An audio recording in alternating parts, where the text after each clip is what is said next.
Friday suspense.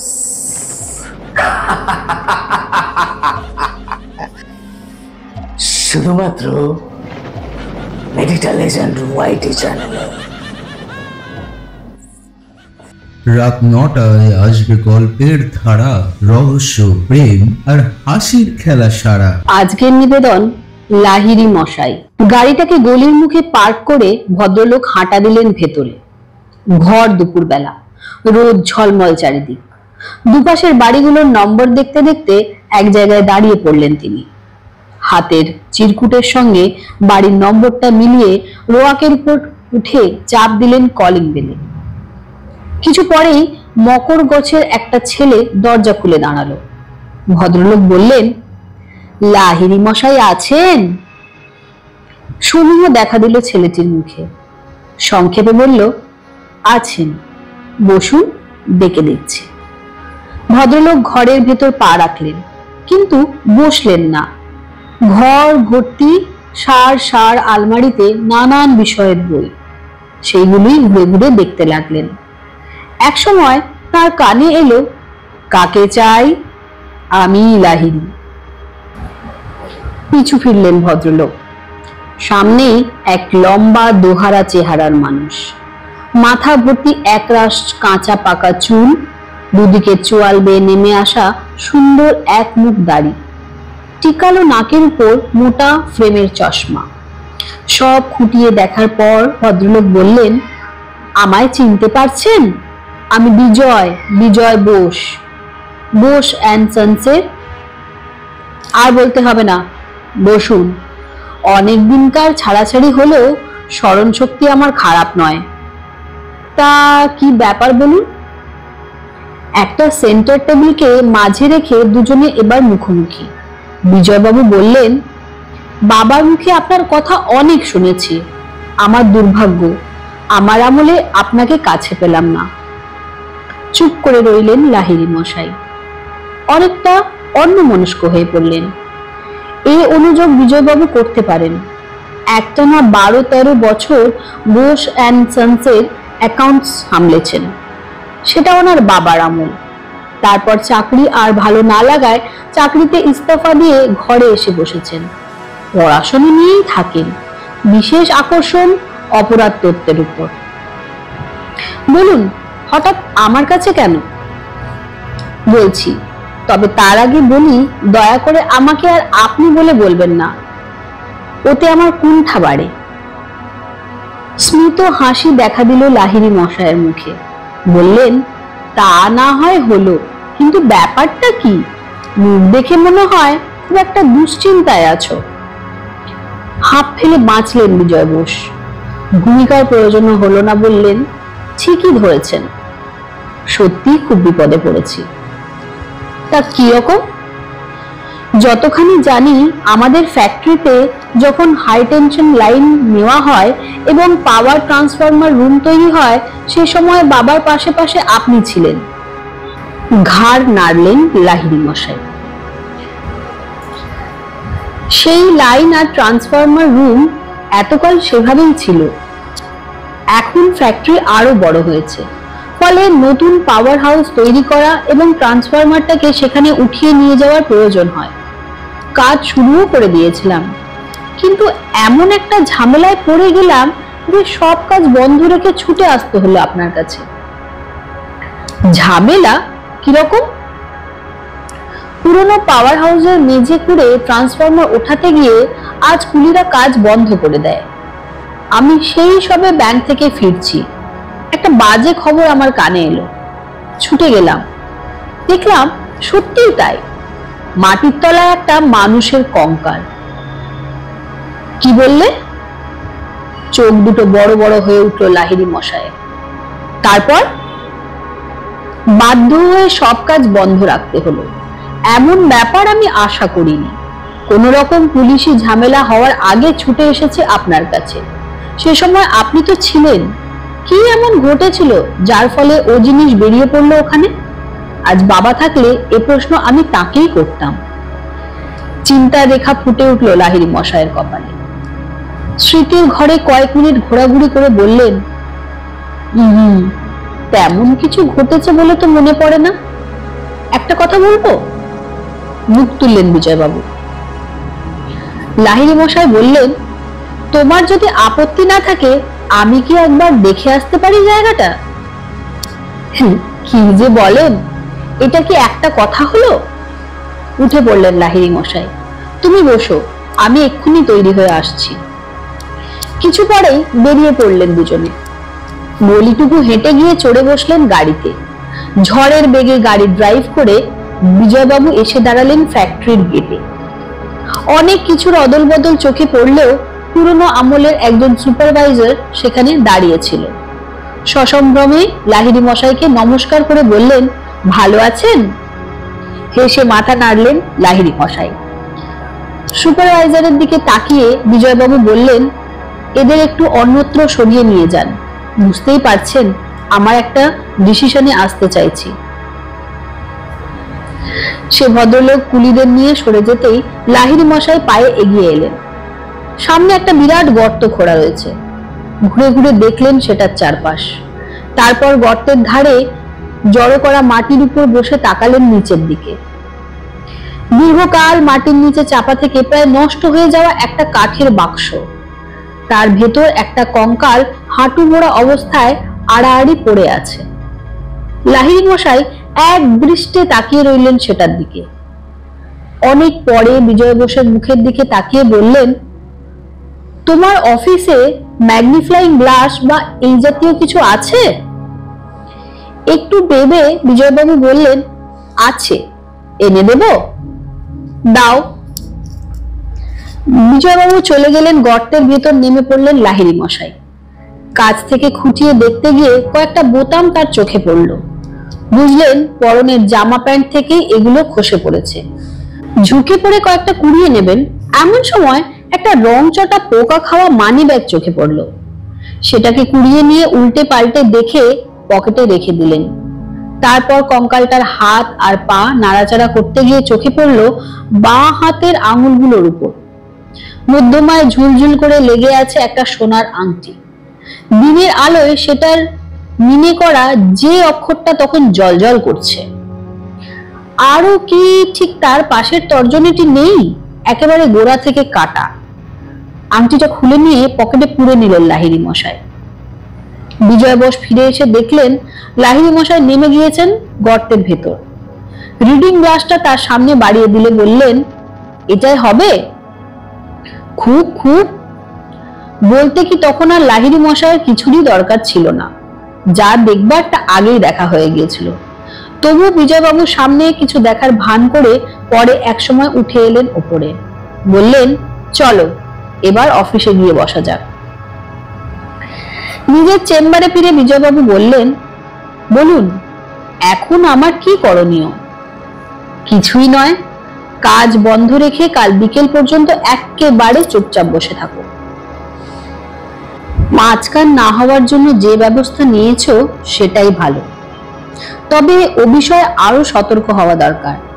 কাল বিকেলে আমি আবার আসছি, আশা করি তখন আমায় কিছু একটা বলতে পারবে। বিজয়বাবুর গাড়ি লাহিড়ী মশাইকে গলির মুখে নামিয়ে দিল। বাড়ি ফিরে সেই যে তিনি পড়ার ঘরে গিয়ে বসলেন, সেখান থেকে আর নড়েনি না। সামনের টেবিলের উপর রাখা আছে সেই মানি ব্যাগ, আর তার ভেতর থেকে পাওয়া 15 বছর আগেকার একটা জড়া জীর্ণ টেলিগ্রাম। আর তার পাশেই পড়ে আছে কঙ্কালের আঙুল থেকে খুলে নেওয়া আংটিটা। 15 বছর আগেকার কিছু কিছু মুখ আর ঘটনাকে মনে করার চেষ্টা করছেন তিনি। সবকিছুকে চলমান ছবি করে তুলতে চাইছেন মনের পর্দায়। সন্ধে পেরিয়ে রাত বাড়ল। মেয়ে এসে খাবার ঢাকা দিয়ে গেল পাশের টেবিলে। দেওয়াল ঘড়িতে একসময় রাত 12টার ঘন্টা বাজলো। তখনও নির্বাক ছবির মিছিল চলছে লাহিড়ী মশাইয়ের মনে। 15 বছর আগে বোস অ্যান্ড সন্স এ যে মানুষগুলি ঘুরে বেড়াতো তার চারপাশে, সকলে একে একে দেখা দিয়ে গেল। অনেক পরে একটা দীর্ঘ নিঃশ্বাস ফেলে লাহিড়ী মশাই উঠে দাঁড়ালেন। রাতের খাবার সামান্য কিছু মুখে দিয়ে বিছানা নিলেন তিনি। পরবর্তী পর্যায়ের কাজগুলি কিভাবে শেষ করবেন ভাবতে ভাবতে ঘুমিয়ে পড়লেন একসময়। পরদিন সকাল 8টা নাগাদ সে মানুষ আর বেরিয়ে পড়লেন বাড়ি থেকে। আগের দিন লাহিড়ী মশাই আর নন। চেহারার কিছুটা পরিবর্তন হয়েছে। পরনে শরীরের থেকেও ঢিলে ঢালা পোশাক, মাথার সাদা কালো চুলগুলো একেবারে অবিন্যস্ত। দেহটাও গতকালের মতো সোজা নয়, একটা ছড়ির উপর ভর করে কিছুটা ঝুঁকে পড়েছেন সামনের দিকে। পা গুলো পড়ছে যথেষ্ট এলোমেলো ভাবে, কেননা অমনি কাশির ধমক যে ভালোভাবে পা ফেলেন তার ক্ষমতা কোথায়। কোনো রকম গলির মুখ পর্যন্ত হেঁটে গিয়ে একটা ট্যাক্সি ধরলেন, নামলেন গিয়ে কদমতলা বাজারের কাছে। বাস স্ট্যান্ডটা বাঁয়ে রেখে ডান হাতে একটা গলির ভেতর ঢুকে পড়লেন। পায়ে পায়ে গিয়ে দাঁড়ালেন তিনি। পাশেই ছিল একটা মুদিখানা দোকান। সেখানে গিয়ে জিজ্ঞাসা করলেন, আচ্ছা এটাই তো প্রতাপ শিবিরের বাড়ি? দোকানদার কি একটা ওজন করছিল, মুখ না তুলে জবাব দিল, হ্যাঁ। 2-3 বছর আগে বোম্বে থেকে ফিরে ইনি কি দাসনগরে ইলেকট্রনিক্সের কারখানা করেছেন? এত খবর রাখি না মশাই, তবে লোকে ওই রকমই বলে। ওটুকু খবরই যথেষ্ট। সরে এলেন লাহিড়ী মশাই। গ্রিলের গেট ঠেলে রোয়া। তারপর একটু গিয়ে দরজায় গিয়ে দাঁড়াতেই একটি মানুষের উপর তার চোখ পড়ল। মস্ত এক সেক্রেটারিয়েট টেবিলের উপাশে বসে কি একটা ফাইলের উপর ঝুঁকে রয়েছেন। ছায়া পড়তেই মুখ তুললেন, কে? উত্তরটা সঙ্গে সঙ্গে মুখে জোগালো না লাহিড়ী মশাই। কাশির ধমক তখন এমনি প্রবল যে দম বন্ধ হয়ে আসার দাখিল। তবে পা দুটো তার থিমে রইল না, একেবারে গিয়ে দাঁড়ালেন টেবিলের সামনে। কোনো রকমের টেবিলের উপর দুহাতে ভর দিয়ে নিজেকে সামলে বললেন, আমাকে দেখে নিশ্চয়ই আর চিনতে পারছেন না? শরীরটা একেবারে ভেঙে গেছে। আমি দীননাথ গোস্বামী, সাঁতরাগাছির বোস অ্যান্ড সন্সে একসময় কাজ করতাম। বোস অ্যান্ড সন্সে? ভাবনা দেখা দিল প্রতাপ মিত্তিরের মুখে। চিনে ওঠার চেষ্টায় ছোট হলো চোখ দুটো। তারপর হঠাৎ হাতের ফাইলটা পাশে ঠেলে দিয়ে চিৎকার করে উঠলেন, হ্যাঁ হ্যাঁ, দীননাথ গোস্বামী, এবার মনে পড়েছে বটে। বসো বসো, তা একই চেহারা হয়েছে তোমার। উত্তর দেবেন কি? কাশির ধমকে চেয়ারের বসাও বুঝি সম্ভব নয় লাহিড়ী মশাইয়ের পক্ষে। প্রতাপ বাবু বলে চললেন, তারপর কি খবর বলো? ওহ, কত দিন পর দেখা। শুনতে পাচ্ছি সেদিনকার বোস অ্যান্ড সন্সে আজ অনেক বড় হয়ে গিয়েছে। ততক্ষণে চেয়ার নিয়েছেন লাহিড়ী মশাই। কাশির বেগ সামলাতে সামলাতে কোনো রকমে বললেন, তা ঠিক। সকলে কে কেমন আছেন?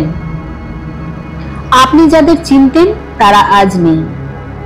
লাহিড়ী মশাই ছেড়ে গেলেন। সিনিয়র বোসও বলতে গেলে অকালে দেহ রাখলেন। এখন তার ছেলে বিজয়বাবুর রাজত্ব চলছে। সেদিনকাল আর নেই। এমনি হয়, রাজার বদল হলে অনেক কিছুরই পরিবর্তন ঘটে। কি খাবে, চা না কফি? তা যা বলেছেন। অন্য মনস্ক শবতক্তি লাহিড়ী মশাই। তারপরেই যেন হুশ, হ্যাঁ কি যেন বললেন? চা না কফি?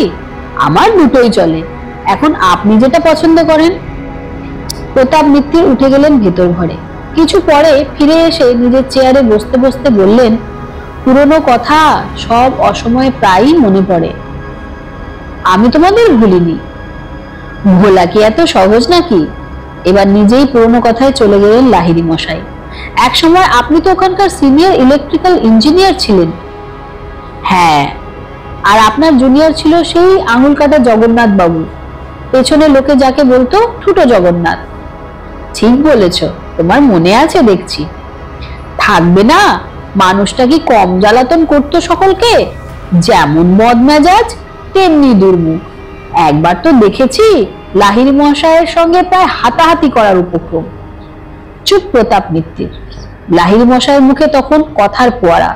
শুনেছিলাম দেশ থেকে ওনার মায়ের নাকি একটা টেলিগ্রাম এসেছিল, সেই দিনই ছুটি নিয়ে দেশে যেতে চায়। সিনিয়র বোস ছুটি স্যাংশন করেননি, অথচ লাহিড়ী মশাইয়ের উপর কি হম্বিতম্বি। সে মাসের মাইনে আর কিছু অ্যাডভান্স তার সেদিনই চাই। হ্যাঁ, 1970 সালে বললেন প্রতাপ মিত্র। বাংলাদেশ তখন মুজিবুর রহমান আন্দোলন করছে, সেই জন্যই বোধহয় মা বাবার চিন্তায় খারাপ ছিল। যাই হোক, আপনার সঙ্গে নিশ্চয়ই কখনো কোনো খিটিমিটি বাঁধেনি। চশমার আড়ালে আবার অন্তর্ভুবী হয়ে উঠলেন লাহিড়ী মশাইয়ের দৃষ্টি। প্রথমটায় একটা অন্যমনস্ক হয়ে পড়লেও নিজেকে সামলে নিলেন প্রতাপ মিত্র। বললেন, বাঁধেনি আবার? মানুষটার স্বভাবই ছিল এরকম, কারো সঙ্গে বনিবনা হতো না। এই যে তখন বললেন দুর্মুখ, বাক্যি বললে শুনলে মেজাজ সামলে রাখা ভার। ইস, তাহলে তো সিনিয়র হয়েও আপনাকে তার বচন শুনতে হয়েছে। সে কথা বলতে বিনা ছুটিতেই সে চলে গেল বাংলাদেশে। যেদিন ভোরে গেল তার আগের দিন সমস্ত রাত কি ঝগড়াটাই না করলো আমার সঙ্গে, মনে পড়লে খুব দুঃখ হয়। সেদিন রাত্রে দুজনে একসঙ্গে নাইট শিফটে ছিলেন। হ্যাঁ, তখন ফ্যাক্টরিতে হাই টেনশন লাইন বসছে, ট্রান্সফরমার রুম ইমিডিয়েটলি শেষ করার দরকার, কাজের তখন দারুণ চাপ। আপনার সঙ্গে বেঁধেছিল কি নিয়ে? ওই দেশে যাওয়ার ব্যাপার নিয়ে। ছুটি পায়নি, লাহিড়ী মশাই টাকা দেননি, অথচ দেশে এসে যাবে। আমার কাছে কিছু টাকা তার গচ্ছিত ছিল, আমার উপর চাপ, সেই রাত্রেই তাকে টাকা দিয়ে দিতে হবে। অন্যায়, খুব অন্যায়, অল্প না হলেও না হয় কথা ছিল। গড়ানো জলে আরো জল ঢেলে দিলেন লাহিড়ী মশাই। টাকার অঙ্কটা নিশ্চয়ই কিছু কম ছিল না। কম কি, ধরুন 1012 টাকা। বলতে গেলে তখনকার দিনে অনেক টাকা। গচ্ছিত রাখলে মাঝরাত্রিরে অত টাকা জোগাড় করে দেওয়া সহজ নাকি? আসলে মাথা গরম লোকের অগ্রপশ্চাৎ জ্ঞানবন্যী বড্ড কম। তা এখন সে কোথায় আছে কিছু জানেন? না, সেই যে গেছে তারপর বোধহয় ফেরেনি। বোধহয় বলছেন কেন? এই জন্যই যে তারপর আমি আর জগন্নাথের কোনো খবর পাইনি। তাছাড়া আমিও এখানে বহুকাল ছিলাম না, 12 বছরের ওপর বোম্বেতে কাটিয়েছি। একটা সরব আক্ষেপ বেরিয়ে এলো এক লাহিড়ী মশাইয়ের মুখে। একের পর এক বললেন, সেই ডামাডোলের সময় চলে গেল মানুষটা, কে জানে কেমন আছে। থাকবে কি? আমার মনে হয় সে আর বেঁচে নেই। বাংলাদেশের তখন যা অবস্থা, টিক্কা খায়ের গুলিতে না হয় শেষ হয়ে গিয়ে থাকে। বিচিত্র নয়, প্রচন্ড কাশির ধমকে চোখ দুটি বেরিয়ে আসার দাখিল হলো লাহিড়ী মশাই। ব্যস্ত হয়ে পড়লেন প্রতাপ মিত্র। একটু জল আনতে বলবো নাকি? কথা বলার ক্ষমতা নেই। মাথা নাড়লেন লাহিড়ী মশাই। পকেট থেকে রুমাল বার করতে গিয়ে হাতে উঠে এলো একটা মানি ব্যাগ, টেলিগ্রামের বিবর্ণ কাগজটা আর আংটি। সেগুলো টেবিলের উপর রেখে রুমালটা নিয়ে চেপে ধরলেন নিজের মুখে। সহজভাবেই প্রতাপ মিত্রের দৃষ্টি গিয়ে পড়ল টেবিলের উপর রাখা জিনিসগুলোর উপর, এবং তারপরেই হঠাৎ বিরাট পরিবর্তন এলো তার চোখে মুখে। তার দৃষ্টি তখন আটকে গেছে আংটির মনে করা যে অক্ষরের উপর। মুখের প্রতিটি রেখা কুঁচকে যাচ্ছে, পরিষ্কার আতঙ্কের ছাপ।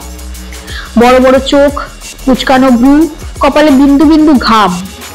প্রতাপ মিত্রের গলা চিরে অস্পুষ্ট বেরিয়ে এলো, এ কি? ঠিক সেই সময় ভেতর থেকে চা বা কফি নিয়ে কাজের লোকটি এসে হাজির হলো। লাহিড়ী মশাই জিনিসগুলো পকেটে রাখতে রাখতে চটপট উঠে দাঁড়ালেন। ওনাকে দেখো, উনি বোধহয় অসুস্থ হয়ে পড়েছেন। লোকটিকে মালিকের দিকে নজর দিতে বলেই রোয়াক পেরিয়ে রাস্তায় নেমে পড়লেন লাহিড়ী মশাই। এখন আর লাঠির উপর ঝুঁকে নেই শরীরটা, সেটাকে ছড়ির মতো নাচাতে নাচাতে দ্রুত পদে হাঁটছেন তিনি। এভাবে জামার পকেটের লুকোনো ক্যাসেট টেপ রেকর্ডারটা একবার স্পর্শ করে বন্ধ করে দিলেন। ওটাই স্ট্রং এভিডেন্স, এক্ষুনি একবার থানায় যেতে হবে। Friday suspense.